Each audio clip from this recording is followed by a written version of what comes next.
प्रिय विद्यार्थियों नमस्ते। आपका आपके अपने YouTube चैनल में हार्दिक स्वागत अभिनंदन करती हूँ।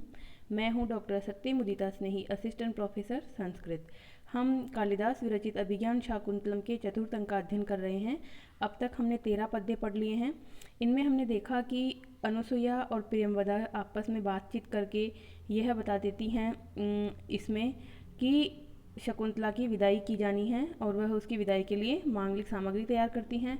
जो कर्ण हैं वह अपनी पुत्री के लिए अनेक प्रकार के जो हैं आशीर्वाद वचन कहते हैं। तापसी महिलाएं भी आशीर्वाद वचन कहती हैं। और कर्ण जो है अपनी मानसिक स्थिति का भी वर्णन करते हैं कि उनका किस तरह से दुख इतना ज़्यादा हो रहा है कि उनका हृदय दुख से भर गया है, गला रुंध गया है, आँखें जो हैं वो दृष्टि जो है वो निश्चेष्ट हो गई है, बिल्कुल सोच नहीं पा रही है, जड़ हो गई है बिल्कुल। तो इसी क्रम में आगे चलते हुए जो वह उसके मार्ग कैसा हो उसका, वह मार्ग के लिए एक आकाशवाणी वहाँ पर देवताओं के द्वारा की जाती है कि उसका मार्ग बहुत ही मंगलमय हो, कल्याणकारी हो, उसमें अच्छी प्रकार से शांत अनुकूल वायु बह रही हो। यहीं पर इसी क्रम में प्रकृति चित्रण यहाँ पर आता है कि शकुंतला अगर दुखी है तो पूरा प्राकृतिक जो परिदृश्य है वहाँ का, जिसमें मृग हैं, मयूर हैं, लताएं हैं, ये सभी दुखी हो रही हैं और वो अपने अपने दैनिक क्रियाकलाप छोड़ चुके हैं। और इसी क्रम में आगे हम देखते हैं कि काश्यप ऋषि जब शकुंतला अपनी जो वन ज्योत्सना नाम की लता भगिनी है उससे मिलकर उसका आलिंगन करती है, दुखी होती है, तो काश्यप उसको कहते हैं कि आप जो हैं तुम और ये जो वन ज्योत्सना नामक ये लता है, दोनों ने ही तुमने अनुकूल पति का वर्ण किया है, इसलिए मैं तो अब क्या हूँ, वीत चिंत हो गया हूँ, यानी कि मेरी तो चिंता सारी चली गई है। एक पिता जैसे योग्य दामाद को पाकर खुश होता है, पूरा निश्चिंत हो जाता है कि उनकी पुत्री अब अच्छे हाथों में है और उसका जो है भविष्य उज्जवल है, भविष्य उसका सुखपूर्वक बीतेगा। इस प्रकार की जो निश्चिंतता मन में आती है, वही भाव यहाँ पर जो पिता काश्यप हैं उनके मन में आया है। और उन्होंने 13वें पद्य में यही बताया था कि संकल्पितम प्रथमेव मया तवार्थे भर्तारम आत्मसदृशम सुकृते गतास्त्वम च्यूतेन संसितवती नव मालिका इयम अस्याम अहम त्वयीम च संप्रति वीत चिंता है। तो इसी श्लोक का यहाँ पर ये अनुवाद फिर से थोड़ा सा ये है अनुवाद और व्याख्या, परंतु ये हमने कल पढ़ लिया था। तो आज हम कहाँ से पढ़ेंगे, इस पद्य के जस्ट नीचे जो वाक्य हैं। अब गुरु कहते हैं, तात काश्यप कहते हैं, इतः पंथानम प्रतिपद्यस्व, शकुंतला को कहते हैं कि इधर से इस मार्ग का तुम अनुसरण करो, यानी इस मार्ग पर आ जाओ, इस मार्ग पर चलो।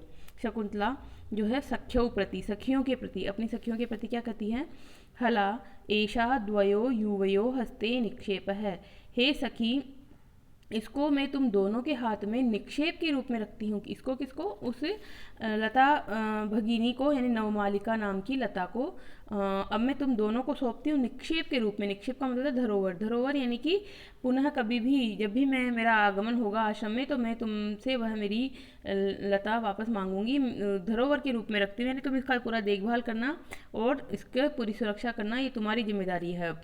तो सखियों कहती हैं दोनों सखियाँ, अयम जनः कस्य हस्ते समर्पित, यह व्यक्ति किसके हाथ में समर्पित करती हो। यानी कि उन्होंने उसका जवाब नहीं दिया कि हाँ हम इसका ध्यान रखेंगे या संभालेंगे, परंतु एक उल्हाने के रूप में अपने दर्द को व्यक्त किया कि अच्छा यह व्यक्ति, यह हम जो व्यक्ति हैं उसको किसके हाथ में सौंप रही हो, हमारा भी तो ध्यान रखो, हमें भी तो किसी को सौंपो, हम भी तो यहाँ अकेली रहेंगी। इति वाष्पम विहरता है, इस प्रकार कहकर वाष्प को यानी आंसुओं को छोड़ती हैं। तो दोनों सखियों ने इस तरह से कहा। तो काश्यप आगे कहते हैं, अनसूये अलम रुदित्वा, हे अनुसुईया रोना बंद करो, रो मत, ननु भवतिभ्याम एव स्त्री कर्तव्या शकुंतला, ननु निश्चित रूप से तुम दोनों के द्वारा ही शकुंतला को स्थिर किया जाना चाहिए। स्थिर यानी दृढ़, यानी कि धैर्य बनाना चाहिए, ढाढ़स बनाना चाहिए।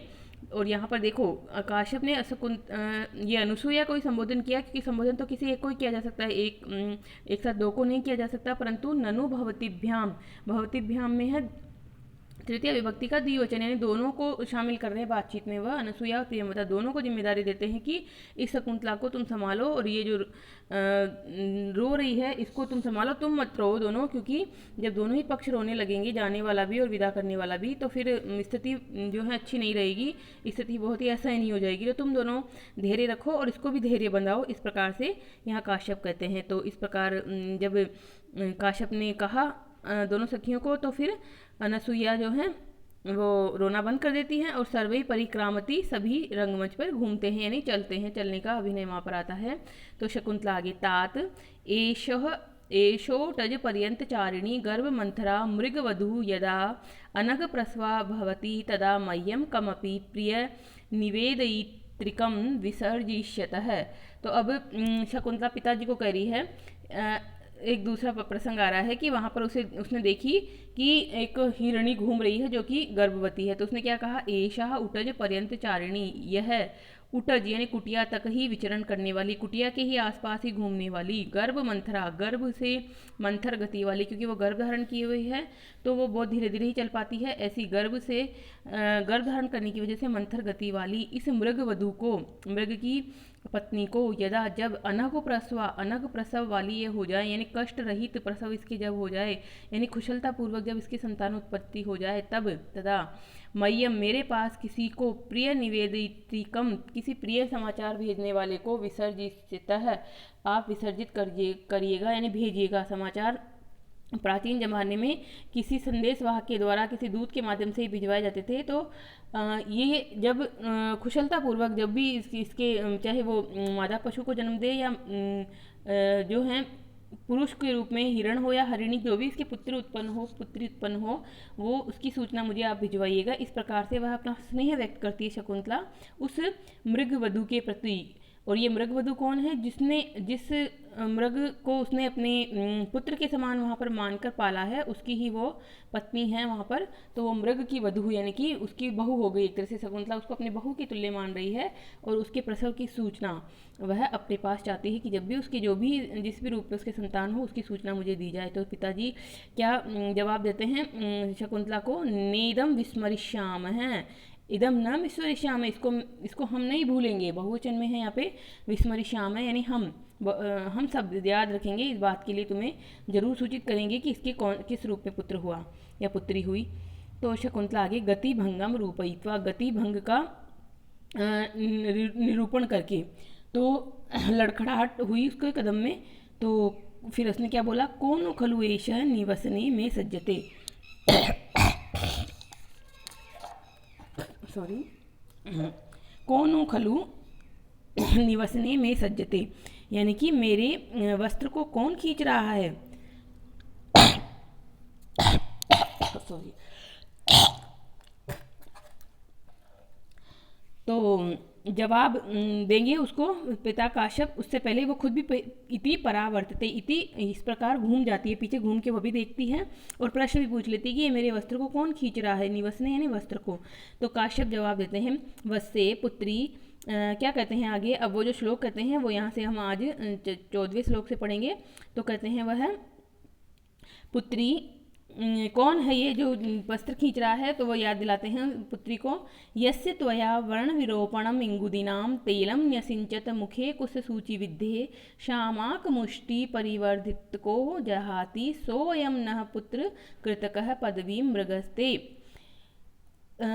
यस्य जिसके कुश सूचि विद्धे, कुश की जो सूची जैसी जो सुई जैसी जो आगे की तीखी नोक होती है उससे विद्धे बीधा हुआ मुखे मुख पर, त्वया तुम्हारे द्वारा, व्रण विरोपणम इंगुदीनाम तेलम न्यसिंचियत, व्रण यानी घाव को, विरोपण यानी कि सुखा देने के लिए, घाव को भर देने के लिए, इंगुदीनाम तैलम न्यसिंचियत, इंगुदी का तेल तुमने टपकाया था, लगाया था इस पे।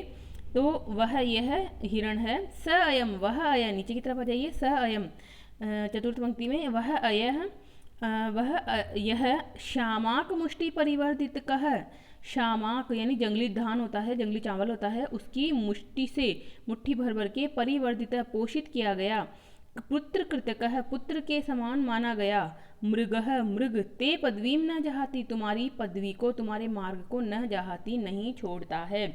तो नीचे की 2 लाइनों को अलग और ऊपर की 2 लाइनों को अलग अर्थ लेना है।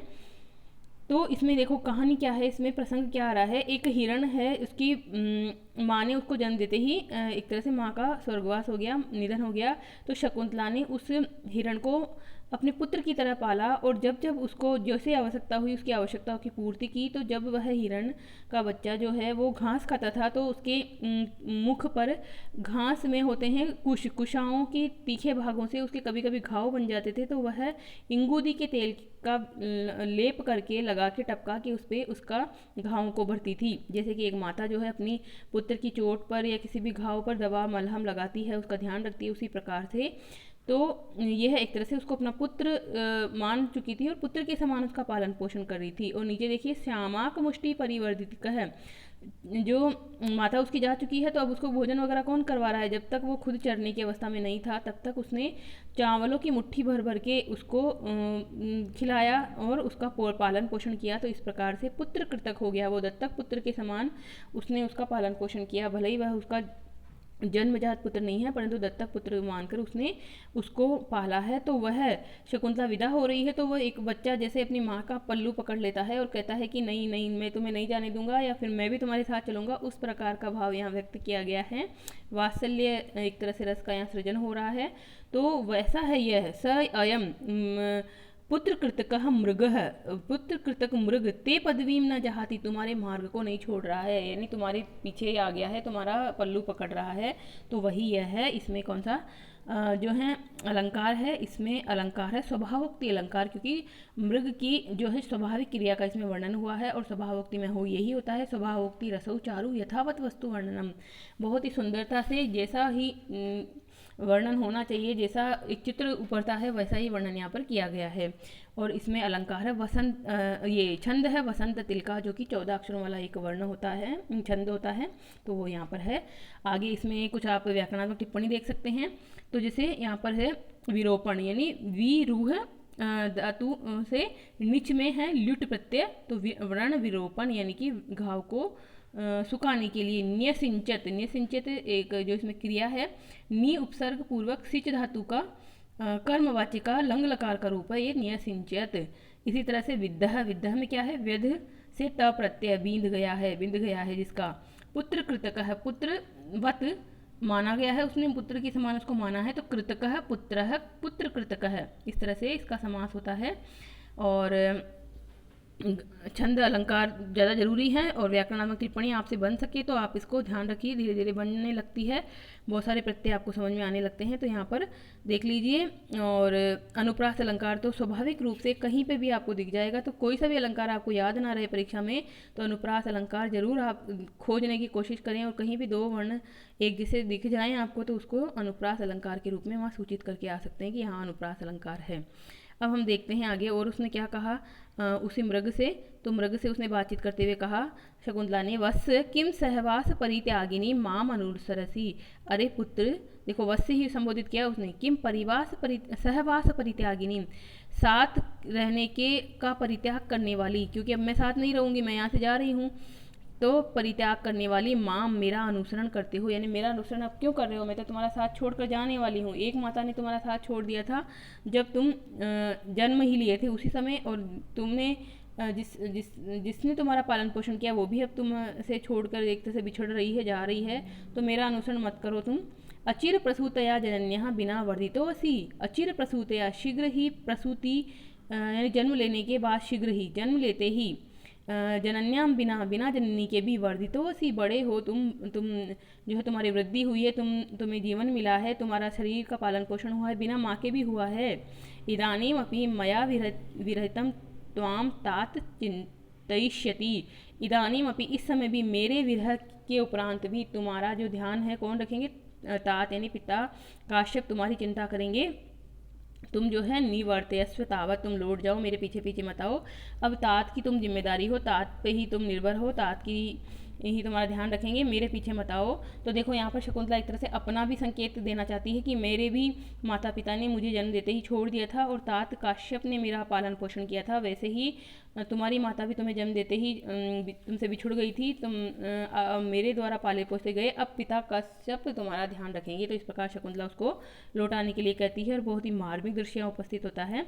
तो अब इति रुदती प्रस्थिता, इस प्रकार रोती हुई वह वहाँ से प्रस्थान करती है, चल पड़ती है। अब रो रही है तो आंखों में आंसू भरे हैं, आंखों में आंसू भरे हैं तो वह रास्ते को नहीं देख पा रही है, किस तरह से उबड़ खाबड़ रास्ता वहाँ पर आ रहा है। तो जो ये छंद है नेक्स्ट, ये भी आपका जो है वसंत तिल का छंद है और काश्यप के माध्यम से कहा जा रहा है शकुंतला को ध्यान दिलवाते हुए कि तुम जो है अपने आप को संभालो और आंखों को, आंसुओं को बंद करो ताकि तुम्हें मार्ग दिखे। तो क्या कहा काश्यप ने अपनी पुत्री से वसंत तिल का छंद के माध्यम से, उत्पक्ष्मणोर नयनयो रूप रूप रुद्ध वृत्ति, रूप का हो जाएगा उपरुद्ध वृत्ति, वाष्पम कुरु स्थिरतया विरत अनुबंधम, अस्मिन् अलक्षित नत उन्नत भूमि भागे मार्गे पदानि खलु ते विस्मी भवन्ति। हे पुत्री, क्या कह रहे हैं वो, उत्पक्ष्मणो नयनो, ऊंचे उठे हुए जो भौएं होती है वैसे नयनों के द्वारा, उपरुद्ध वृत्ति, वृत्ति यानी व्यापार को, व्यापार क्या है, नयनों का व्यापार क्या होता है, देखना, देखना रूपी जो व्यापार है उसको उपरुद्ध यानी कि रोक देने वाले, वाष्पम यानी आंसुओं को, स्थिरतया स्थिरता से दृढ़ता से, विरत अनुबंधम कुरु, विरत यानी रुके हुए, अनुबंधम यानी प्रवाह वाला, कुरु यानी करो, यानी कि इन आंसुओं को तुम रोको। और आंसुओं ने क्या कर दिया, आंसुओं ने तुम्हारी दर्शन शक्ति को जो है देखने से तुम्हें अब दिखाई नहीं दे रहा है, क्योंकि जब आंखों में आंसू भरे होते हैं और फिर भी हम आगे बढ़ रहे होते हैं तो हमें दिखाई नहीं देता है, धुंधलापन आ जाता है आंखों में। तो उस समय अगर मार्ग उबड़ खाबड़ हो तो हमारा पाँव ऊपर नीचे होता है और हम गिर भी सकते हैं, लड़खड़ा सकते हैं। तो दर्शन की शक्ति को रोक देने वाले तुम्हारे इन आंसुओं को तुम जो है रोको, स्थिरता से अपने मन पे दृढ़ता से तुम मन को जीतो और आंसुओं को रोको। क्यों रोको, क्योंकि देखिए नीचे का वाक्य जो है एक तरह से पूरा का पूरा वाक्य ही कारण के रूप में उपस्थित हुआ है, इसलिए यहाँ पर वाक्यगत काव्यलिंग रहेगा। उस क्या क्यों रोकना जरूरी है आंसुओं को, अस्मिन अलक्षित उन्नत भूमि भागे मार्गे, इस अलक्षित नहीं दिखाई देने वाले, नत उन्नत नीचा और ऊंचा, भूमि भाग वाला, मार्गे मार्ग पर, ते पदानी तुम्हारे पद, तुम्हारे कदम, पैर, विषमी भवंती खलु निश्चित रूप से विषम हो रहे हैं, विषम यानी ऊपर नीचे हो रहे हैं, उबड़ खाबड़ जगह पे हाथ मतलब पैर जा रहे हैं, क्योंकि जंगल की भूमि है, पगडंडी के वहाँ से गुजर रहे हैं, वो कोई वहाँ सड़क तो नहीं है, राजमार्ग तो नहीं है, तो उसमें बहुत संभल कर देखने की चलने की आवश्यकता है। और तुम जो है आंखों में आंसू लिए चल रही हो और उन आंसुओं को ज़बरदस्ती रोकना तो तुम चाहती हो परंतु रुक नहीं रहे हैं, और उस रोकने के लिए ही तुमने अपनी आंखों को ऊपर की ओर उठा लिया है। इससे तुम्हारा जो है भौएं और आंखें ऊपर की ओर हो गई हैं, तो तुम देख भी नहीं पा रही हो। इसलिए उत्पक्ष्मणो नयनयो यानी नयन कैसे हैं, आंसुओं को बहाने से वो रोकना चाह रही है, परंतु किस तरह से रोकना चाह रही है, आंखों को यानी अपनी आंखों को ही ऊपर की तरफ करके, चेहरे को ही ऊपर की तरफ करके रोकना चाह रही है। तो गुरु कह रहे हैं उसको कि ऐसा नहीं करो, तुम पूरी तरह से इनको रोको यानी रोना बंद करो, ये कहना चाह रहे हैं। क्यों, क्योंकि इस ऊंचे नीचे भूमि भाग पर तुम्हारे कदम जो हैं वो लड़खड़ा रहे हैं। तो अब यहाँ देखिए जो है छंद तो कौन सा है, वसंत तिल का छंद है। अलंकार एक है इसमें काव्यलिंग अलंकार है, जो कि वाक्यगत काव्यलिंग है, क्योंकि नीचे का जो दोनों पाद हैं उनसे एक पूरा वाक्य बनता है, और आंसुओं को रोकने का कारण उसे बताया गया है गुरु के द्वारा कि इस ऊंचे नीचे मार्ग पे तुम्हारी कदम जो है वो लड़खड़ा रहे हैं, इसलिए तुम आंसुओं को रोको। तो नीचे वाला दो लाइनें पूरा है कारण है और वाक्यगत काव्यलिंग अलंकार है यहाँ पर। अब हम देखते हैं इसमें कुछ जो हैं अन्य जैसे व्याकरण की संबंधित बातें। तो उपरुद्ध यानी रोक ली है, तो यहाँ पर कैसे बनाएंगे हम इसका समास, उपरुद्धा वृत्ति येन तम, रोक ली गई है वृत्ति जिसके द्वारा, इस प्रकार से बनेगा। यहाँ पे विरता, विरता अनुबंध जो है शब्द कैसे है, विरत है अनुबंध है यस्य तम, विरत यानी रोक रहा है, रोक लेने वाला, अनुबंध यानी प्रवाह, प्रवाह को रोक लेने वाला, करो। इसी प्रकार से विरत शब्द बना वी उपसर्ग पूर्वक रम धातु से त प्रत्यय करके बना। और कुछ आप जो हैं इसमें विषमी भवंती शब्द में बता सकते हो, विषम शब्द में च्वी प्रत्यय लगा तो विषमी भवंती बनता है। और इसी तरह से कुछ मार्गीय शब्द में बता सकते हो कि सप्तमी विभक्ति एक वचन है, तो कुछ विभक्तियाँ, कुछ वचन, कुछ संधि, समास, प्रत्यय, इस तरह से लिखते लिखते आप 2-4 व्याकरणात्मक टिप्पणियाँ अवश्य लिखा करिए अपने एग्जाम में। तो यहाँ पर देख लीजिए, यही है विषम भवंती शब्द में। विषम शब्द से भू धातु लट लकार में भवंती शब्द बनता है। काव्यलिंग और वसंत तिलका के बारे में यहाँ पर से बताइए आप। अब आगे शारंगरव जो है वह कहता है, क्या कहता है अपने गुरु को। देखो, नहीं, एक बात और इसमें बतानी है मेरे को आपको कि इस श्लोक के माध्यम से न केवल शकुंतला को बल्कि सभी को ये संदेश दिया जा रहा है कि रोने से कुछ नहीं होता, विषम परिस्थिति में अपने आप को संभालना चाहिए, क्योंकि ये जो जीवन पथ है उस पर बहुत सारी समस्याएं आती है और उस पर अगर हम रो कर ही अपने आप को सांत्वना देना चाहते हैं तो उससे कुछ नहीं होगा। हमें इस जीवन पथ पर संभल कर आगे बढ़ना होगा, क्योंकि जीवन पथ जो है बहुत उबड़ खाबड़ है, बहुत ही विषम है। और शकुंतला एक बार जो है वो अपने पैर लड़खड़ा चुकी है कि वह अपनी मर्जी से विवाह कर चुकी है और अब आगे जीवन में उसे जो है वो सोच विचार कर जो है कदम रखने होंगे, क्योंकि जीवन बहुत ही विषम है। विषम मार्ग पर चलना होता है, जीवन में बहुत ही सोच समझ के कदम उठाना होता है, अनायास नादानी में कदम नहीं उठाना चाहिए। इस तरह से सभी स्त्री और पुरुष सभी को ये संदेश है। अब आ कहते हैं यहाँ पे शारंगरव का एक वाक्य है। यहाँ पर क्या कहता है शारंगरव अपने गुरु को। भगवन ओदकांतम स्निग्धो जनो अनुगंतव्य इति श्रूयते।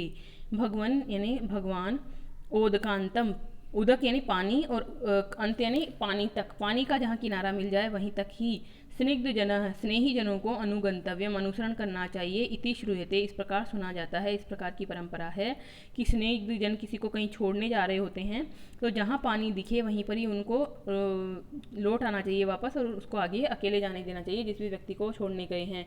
तो देखो यहाँ भारतीय मान्यता जो अभी भी हम पालन करते हैं कि जहाँ जैसे कहते हैं कि पानी का भरा हुआ घड़ा मिलता है तो बहुत शुभ माना जाता है, कोई तालाब दिखता है, कोई भी भरा हुआ पात्र दिखता है पानी से तो वो शुभ माना जाता है। तो ये प्राचीन परंपरा अभी भी हम निर्वाह कर रहे हैं। भारतीय संस्कृति में जल को जो है शुभ माना गया है और इसी तरह से यहाँ पे कहा जा रहा है कि ये जो जल आ गया है और इसका भौगोलिक कारण भी हो सकता है कि नदी पार करनी है या तालाब पार करना है या कुछ भी किसी भी तरह से पार करना है तो बहुत ज़्यादा भीड़ को हम एक साथ पार नहीं करवा सकते, परंतु 1-2 व्यक्ति जिनको पार जाना है वो तो नाव के माध्यम से या किसी भी माध्यम से जा सकते हैं, बाकी लोगों को पीछे लौट जाना चाहिए, गाँव वालों को और जिसको भी। तो इस तरह से भी इसका एक भौगोलिक कारण हो सकता है।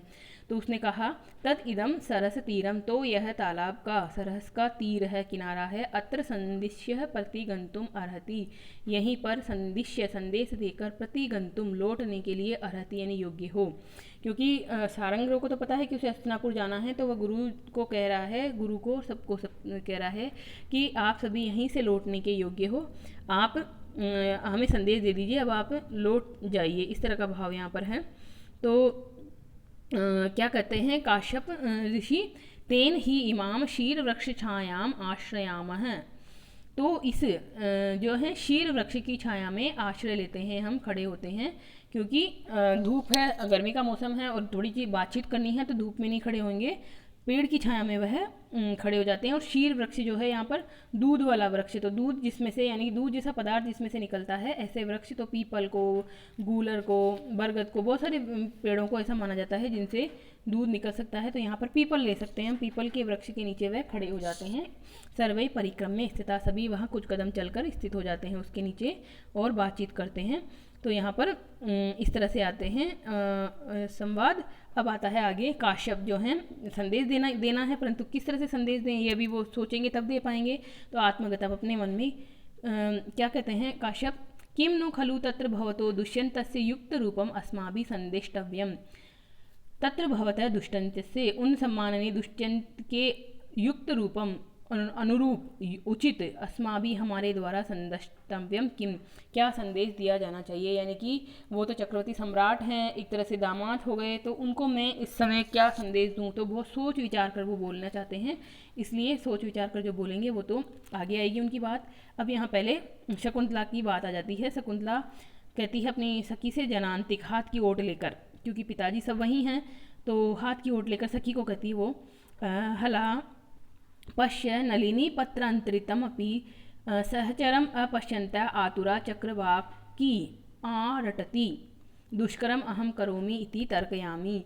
तो क्या कहती है वो, हे सखी देखो वो नलिनी के पत्ते के पीछे छुपे हुए अपने सहचर को, अपने साथी को नहीं देखने पर भी आतुर होकर चक्रवाकी बहुत चिल्ला रही है, बहुत रो रही है। इति दुष्करम अहम करोमि, और मैं तो बहुत ही दुष्कर कार्य कर रही हूँ। इति तर्कयामि, इस प्रकार से सोचती हूँ। यानी कि जो तालाब है वहाँ पर उसमें कमल खिले हुए हैं, कमल की ओट में, कमल के पत्ते की ओट में आ गया है चक्रवाक, जो है चक्रवाकी का साथी। तो चक्रवाकी को जब वो दिखा नहीं तो वह रोने लगी कि कहाँ गया मेरा साथी, तो चिल्ला रही है वो। तो अब उसको देखते हुए शकुंतला कह रही है कि मैं तो बहुत ही दुष्कर कार्य कर रही हूँ कि ये जो अपने पति से इतने समय से मैं वियुक्त होकर यहाँ पे जी रही हूँ, तो मैं बहुत दुष्कर कार्य कर रही हूँ। इस प्रकार से वह कहती है। चकवा और चकवी की जोड़ी है जो पूरे संस्कृत साहित्य में ही नहीं बल्कि पूरे वाङ्मय में, पूरे साहित्य जगत में एक आदर्श पति पत्नी प्रेमी प्रेमिका के रूप में प्रसिद्ध होते हैं। और ये एक दूसरे के बिना नहीं रहते हैं, आजीवन इनका साथी ही एकमात्र जो साथी होता है वही साथी रहता है। और अगर वह इनसे बिछड़ जाए, मृत्यु को प्राप्त होता है, तो ये आजीवन अकेले ही बिताते हैं। दिन में ये मिलते हैं परंतु रात में इनको एक शाप है, भगवान राम के द्वारा दिया गया शाप है, जिसकी वजह से ये अलग रहते हैं, बिछुड़ के रहते हैं। और यहाँ पर चक्रवाकी का जो रुदन है वो अशुभ का भी संकेत दे रहे हैं, क्योंकि शकुंतला के भावी जीवन में जो उसको त्याग दिया जाएगा उस तरह का यहाँ पर विचार आने वाला है। तो चक्रवाकी का रोना अपशकुन का भी यहाँ पर संकेत है, क्योंकि भावी अशुभ ये पर बता रहा है। तो अनसुईया उसको समझाते हुए क्या कहती है, सखी माँ एवं मंत्रयस्व, हे सखी इस प्रकार मत कहो। क्यों मत कहो इस प्रकार से, क्योंकि चक्रवाकी के लिए वो समर्थन करती हुई बात कर रही है, श्लोक कह रही है। आर्या छंद में ये श्लोक है। क्या कहती है वो, एषा अपि प्रेण बिना गमयति रजनीम विषाद दीर्घतराम गुर्वापि विरह दुख आशा बंध सहायति। एषा अपि प्रेण बिना, यह भी प्रिया के बिना, यह भी कौन, चक्रवाकी भी, चकवी, चकवा चकवी, शॉर्ट में आप चकवी भी कह सकते हो, ये चकवी भी प्रिया के बिना, विषाद दीर्घतराम रजनीम गमयति, विषाद दीर्घतराम, विषाद के कारण, दुख के कारण दीर्घ हो जाने वाली, दीर्घ तो है ही पर तरफ प्रत्यय इसमें लग गया है, यानी कि बहुत ज़्यादा बड़ी लगने वाली रजनीम रात्रि को गमयति बिताती है। रात्रि अगर किसी के बिछोह में, किसी की याद में आपको बितानी पड़ रही है, तो जो सामान्य 7-8 घंटे का समय है वो बहुत आपको जो है 10-12 घंटे का से भी ज़्यादा लगता है, क्योंकि यहाँ पर जो थ्योरी ऑफ रिलेटिविटी आती है कि सुख का समय तो बहुत आसानी से बीतता है, परंतु दुख का समय जो है बहुत कठिनाई से बीतता है। तो ये एक मनोवैज्ञानिक तथ्य भी यहाँ उभारा गया है कि वही रात्रि जो है, जो सामान्य रूप से वैसे ही है 6-7 घंटे की है, परंतु दुख की अवस्था में आपको बहुत बड़ी लगती है। तो यहाँ पर चकवी पक्षी भी प्रतिदिन जो है प्रत्येक रात्रि को बहुत ही दुख से गुजारती है। और क्यों गुजार पाती है वो, क्योंकि विरह का जो दुख है, बिछोड़ने का जो दुख है, गुरु होने पर भी, बड़ा होने पर भी आशा बंधन सहायती, आशा रूपी बंधन की वजह से सहन हो जाता है। आशा रूपी बंधन, ये जो है नीचे वाली पंक्ति एक सुक्ति है और इसमें जो है सभी के लिए इसमें समर्थन करवाया जा रहा है, इसलिए यहाँ पर अर्थांतर न्यास अलंकार हो जाएगा। विशेष से सामान्य अर्थ का यहाँ पर समर्थन हो रहा है। विशेष यहाँ पर ये जो चकवी की बात कही गई, इस विशेष बात के द्वारा सामान्य सभी जो विरहणी स्त्रियाँ होती है उसके लिए समर्थन कर देने से यहाँ पर विशेष से सामान्य रूप समर्थन होने से अर्थांतर न्यास अलंकार भी है। और नीचे वाली पंक्ति सुक्ति है, अलग से भी पूछी जा सकती है परीक्षाओं में, तो इसका भी आप ध्यान रखें। और इसमें थोड़ा और व्याख्या के लिए समझ लीजिए कि जब हमें आशा हो, जैसे कि हमें आशा हो कि कोई भी व्यक्ति कहीं गया हुआ है, किसका पति जो है कहीं प्रदेश गया हुआ है और उसे उम्मीद है कि आएगा, वह आएगा, तो वह दुख के समय को भी बहुत ही आशा से युक्त होकर अपने आप को धीरज बनाते हुए बिता सकती है। परंतु किसी का जो पति है, जैसे हो कि मृत्यु को प्राप्त हो जाए, उसके आने की कोई संभावना नहीं हो, तो जो पत्नी होती है कई बार वो इतना उसका दुख हो जाता है कि वह खुद भी अपने प्राण त्याग कर देती है। तो आशा रूपी बंधन अगर जहाँ हो, पुनः मिलने की आस अगर हो, तो कितना भी बड़ा दुख जो है सहन हो जाता है। तो इस चकवी को भी प्रति दिन तो मिलन की आस होती है, क्योंकि रात्रि में बिछोह होगा पर तो अगले दिन सुबह पुनः मिलेंगे, इस प्रकार की आशा के बंधन की वजह से यह जी रही है।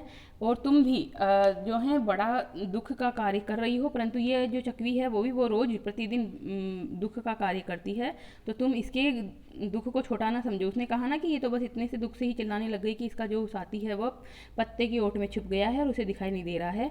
तो अनसुईया उसको समझाते हुए इस तरह से कहती है कि तुम भी अपने प्रियतम से जल्दी ही मिलोगी, इस प्रकार की हमें आशा है, और तुम्हारा दुख भी समाप्त होगा। तो इस प्रकार यहाँ पर आर्य जाति छंद है और अर्थांतर न्यास अलंकार है। अब आगे हम देखते हैं किस तरह से इसमें व्याकरणात्मक टिप्पणियाँ आपको मिल सकती है। विषादेन दीर्घतराम इति विषाद दीर्घतराम तत्पुरुष समास है। आशाया बंध इति आशा बंध है, षष्ठी तत्पुरुष समास है। तो छंद और अलंकार मैंने बता दिया। अब आगे काश्यप क्या कहते हैं, कहते हैं क्योंकि सोच लिया उन्होंने, पीछे वाले पद्य में आया था कि उन्होंने सोचना था कि किस तरह से कहा जाए राजा को, तो उन्होंने सोच लिया, तो राजा को कह रहे हैं और शारंग्रव को ही कह रहे हैं। जा तो रहे हैं दो लोग, शारंग्रव और शारदवत, दो शिष्य उसमें जा रहे हैं, परंतु शारंग्रव थोड़ा समझदार है, बड़ा है, उसी को संबोधित करके वो कह रहे हैं शारंग्रव इति त्वया मदवचनात् स राजा शकुंतलाम पुरस्कृत्य वक्तव्य है। हे शारंग्रव, इस प्रकार से तुम्हारे द्वारा मेरे वचनों को कहते हुए, मेरे ही तरफ से कहते हुए वह राजा दुष्यंत शकुंतलाम पुरस्कृत्य वक्तव्य है, शकुंतला को आगे करके कहा जाना चाहिए। यानी शकुंतला को तुम आगे करना पहले, क्योंकि शकुंतला को जैसे ही तुम आगे करोगे तभी उसे पूरा घटनाक्रम याद आएगा कि ये कौन है और क्यों यहाँ पे मेरे को संदेश देने आए हैं। तो शकुंतला को तुम आगे करना, फिर ही तुम कहना। तो शारंग्रव आगे कहता है आज्ञा पयतु भवान, आप मुझे आगे आदेश दीजिए, आप कहिए। तो अब आदेश के रूप में जो कहते हैं वो तात काश्यप यहाँ पर कहते हैं, और ये जो श्लोक है ये जो श्लोक चतुष्टय है उसमें शामिल है और बहुत ही अच्छा श्लोक है। तो शार्दुल विकीर्तम छंद में ये कहा गया छंद है, जो कि आपको पता ही है शार्दुल विकीर्तम कौन सा छंद होता है, जो कि एक बड़ा छंद है, 12 और 7 पे इसमें यति होती है, 19 वर्णों वाला छंद होता है। तो हम इसको गा लेते हैं।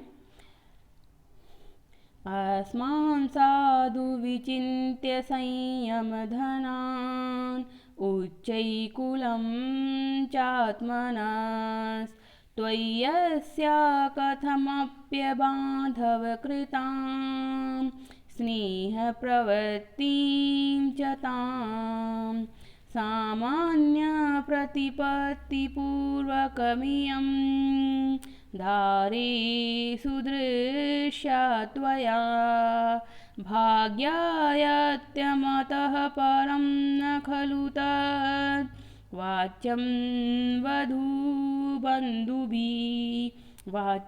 वधूबन्धुभिः। तो देखिए इसमें कश्यप ने जो दुष्यंत है उसके लिए लाइनें कही है, और हर एक लाइन में बहुत बड़ा संदेश में समाया हुआ है। तो यहाँ पर देखेंगे हम, अस्मान साधु विचिन्ते संयम धनान, अस्मान हमें, संयम धनान संयम रूपी धन वाला, विचिन्ते विचार करके, ये जो विचिन्ते शब्द है साधु विचिन्ते अच्छी प्रकार से भली प्रकार से विचार करके, ये साधु विचिन्ते शब्द अगली 3 वाक्यांशों के साथ जाएगा। तो हमको संयम रूपी धन वाला जान करके, क्योंकि हम तपस्वी हैं, संयम ही हमारा धन है, इस प्रकार का हमें जान करके, आत्मनः उच्चई कुलम, और अपने ऊंचे कुल को अच्छी प्रकार से जान करके, साधु विचिन्ते यहाँ पर भी आ जाएगा, अच्छी प्रकार से जान करके कि तुम पुरु वंश के हो, चक्रवर्ती सम्राट हो, अपने ऊंचे कुल का भी तुम मान रखना, अच्छी प्रकार से जानना। जान करके त्वयि अस्याः कथमपि अबान्धव कृतां स्नेह वृत्तिं च ताम, त्वयि तुम्हारे ऊपर, अस्या इसकी, कथमपि अबान्धव कृताम किसी भी प्रकार से बिना बंधुओं के की गई, बंधु बांधव बीच में नहीं आए थे तुम दोनों के प्रेम में, तो बिना जो है बंधु बांधवों के परामर्श के की गई, ताम स्नेह वृत्ति, उस स्नेह की प्रवृत्ति को, उस प्रेम व्यापार को, साधु विचिन्ते भली प्रकार से विचार करके, सामान्य प्रतिपूर्वकम इयम दारेषु दृश्या त्वया तुम्हारे द्वारा, इयम यह शकुंतला, दारेशु पत्नियों में, क्योंकि राजा की बहुत सारी पत्नियां हैं, बहु विवाह उस समय मान्य होता था, तो पत्नियों में सामान्य प्रतिपत्ति पूर्वकम दृश्या, सामान्य यानी सामान्य व्यवहार, एक जैसे सबके साथ करते हो, सामान्य सभी पत्नियों के साथ जैसा करते हो वैसा प्रतिपत्ति यानी गौरवपूर्ण व्यवहार जो है दृश्या देखा जाना चाहिए। सामान्य व्यवहार यानी तुम्हारे द्वारा इस शकुंतला के प्रति अन्य पत्नियों के साथ जिस प्रकार से सामान्य व्यवहार किया जाता है वैसा ही व्यवहार किया जाना चाहिए।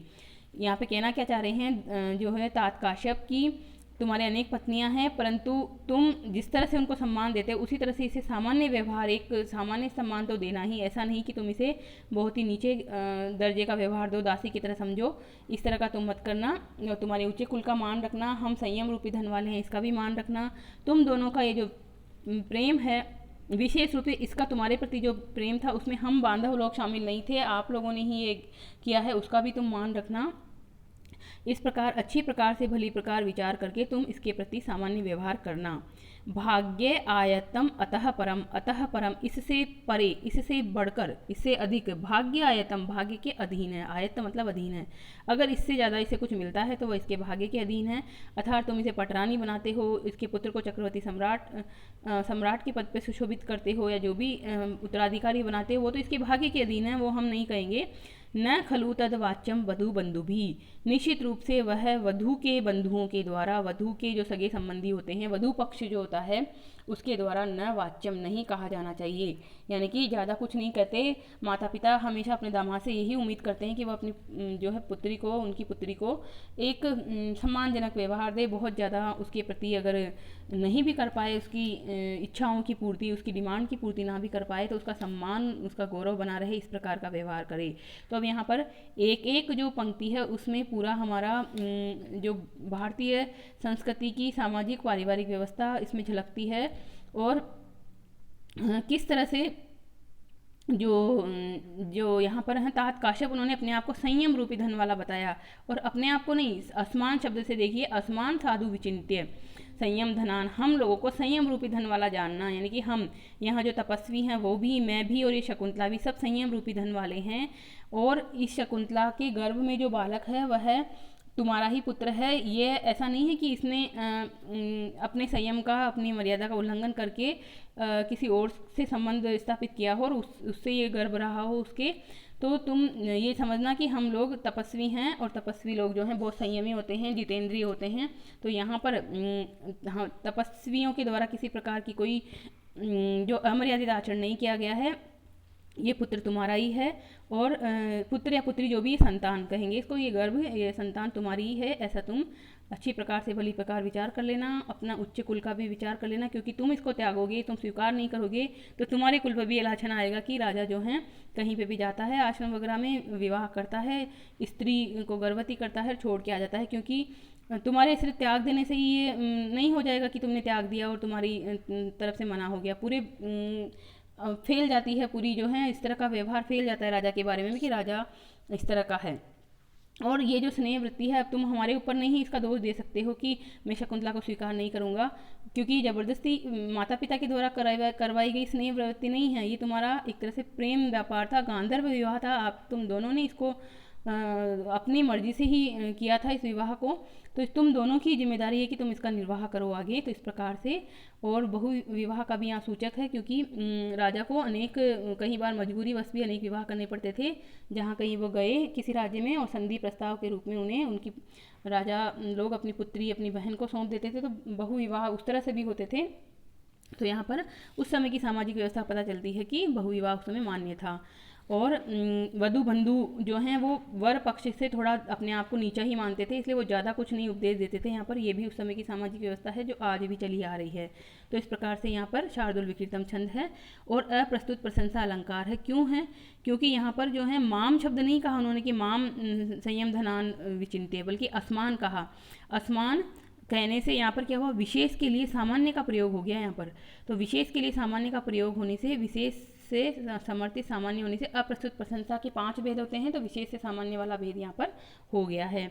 और इसी प्रकार से यहाँ पर बहुत सारी व्याकरणात्मक टिप्पणियाँ आपको नजर आएगी, क्योंकि ये श्लोक परीक्षा के लिए बहुत इंपॉर्टेंट है।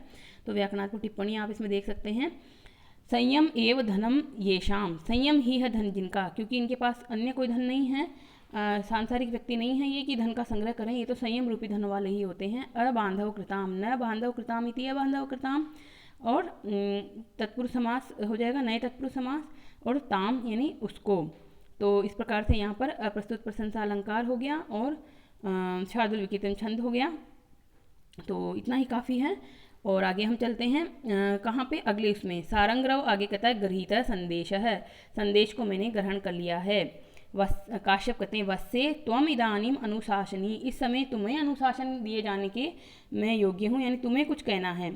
अनुशासनीयासी, तुम अनुशासन के योग्य हो।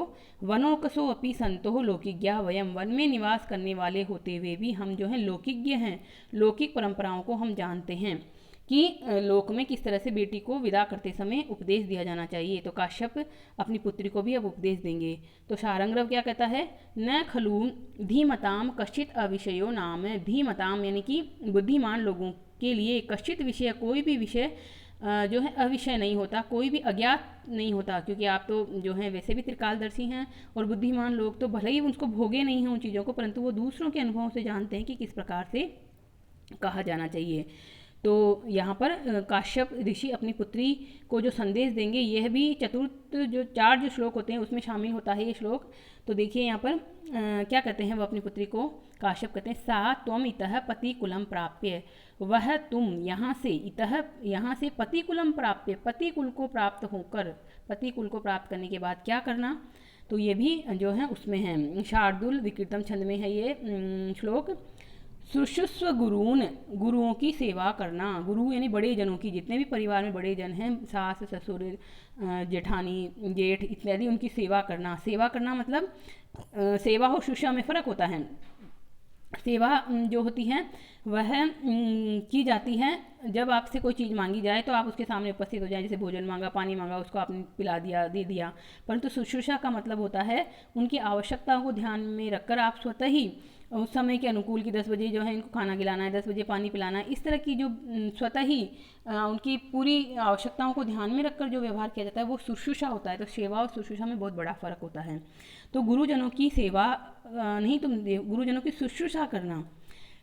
प्रिय सखी वृत्तिम सपत्नी जने, सपत्नी जनों के प्रति, यानी कि सपत्नियाँ, यानी कि वहाँ पे बहुत सारी सोत भी हैं, राजा जो हैं उसकी अनेक पत्नियाँ हैं, तो उनके प्रति तुम प्रिय सखी वृत्ति का व्यवहार करना। प्रिय सखी यानी बेस्ट फ्रेंड जैसा व्यवहार करना, क्योंकि तुम्हारे यहाँ पर 2 ये जो सखियाँ हैं, शकुंतला और प्रियंवदा की जो ये अनसुईया और प्रियंवदा, ये 2 सखियाँ हैं तुम्हारी, उनके साथ जैसा तुम व्यवहार करती हो वैसा ही व्यवहार तुम्हारी वहाँ पर जो अन्य सपत्नियाँ हों, सोत हों, उनके साथ भी करना, क्योंकि राजा की अनेक पत्नियाँ हैं। तो आप देखेंगे आगे इसमें हंसपतिका और वसुमती राजा की 2 पत्नियाँ हैं, वह भी वहाँ पर उपस्थित हैं।